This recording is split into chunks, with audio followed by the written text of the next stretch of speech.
Hey everyone, welcome back. Today I'm going to show the Onexplayer X1 Intel version with Forza Horizon 5. And I just want to show you some of the settings that I'm using before we get into it. I'm also going to compare it against the Legion Go, so stay tuned for that right after I do the gameplay for this. So I'm on 5522 for the driver, and then here I've got it set to 30 watts, so I'm also going to set the Legion Go to 30 watts. CPU is turbo off. And then I have it at 1200p, so I'm going to match the same on the Legion Go. And then I'll open up this side so you can see what I have set on this side. So you can see I'm playing in handheld mode. And you can see that the charger is right here, so it'll show you the wattage as we go. The FPS will be at the top corner. You'll also see that my finger is like hitting it. It depends how you hold it, but if you're lifting too hard, you will tap that. The other port is just right next to it, right underneath it, so you definitely can't use that if you're using the controllers at the same time. But what you can do is use an adapter like this, and so this is a 180-degree adapter. It'll also handle a 100-watt charger, and it does about 20 gigabits per second, so not good for Thunderbolt 4 if you're going to use it with an eGPU. But then there's this adapter right here, and this one will do the 40 gigabits per second, and it'll do 240 watts. So you could use this as well, and that'll just angle it off straight up. Or this one will angle it right to the back, and it fits really nice with the back cover on and everything for this. So when you go to boot up Forza Horizon 5 on this, I've gotten this every single time through Steam. I haven't tried it with the Xbox app, but if you get this, just hit ignore warning and let it boot up that way. All right, I'm going to head into options so you can see what my settings are. So I have it at 1200p, 120 FPS, VSync is turned off, full screen is on. Sure, we can show FPS. Motion blur is off. And then I have the Intel that is on performance. All right, graphics, I just preset it over to low. So we just leave it at low.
All right, so it looks pretty good. It's at roughly 70 FPS the whole time.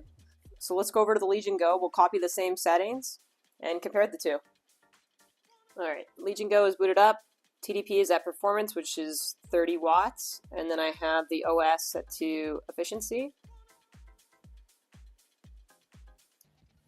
And then I've got the same warning on here too. So it's giving me the compatibility issues as well, but just ignore it and let's start it up.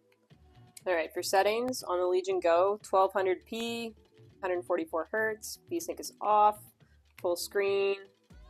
I turned off show FPS on the other one too, just because I have it right up here in the corner. Motion blur is turned off. And then I've got FSR 2.2 set to quality, so comparable to this, also set to performance in the middle there when we had it on the Onexplayer X1. All right, so graphics, again, I just set it to low, just like the other one. I'm gonna back out.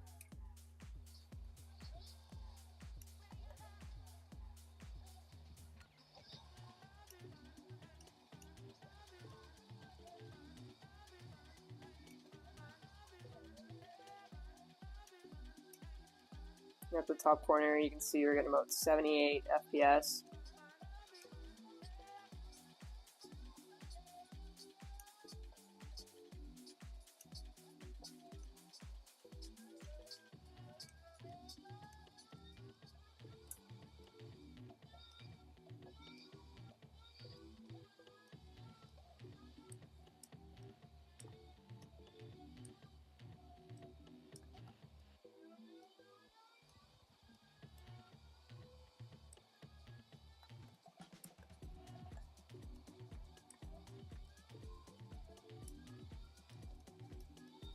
All right, yeah, so we're hitting that 75, 85-ish range for the FPS, so it is higher on the Legion Go, but the performance is still good on both of them.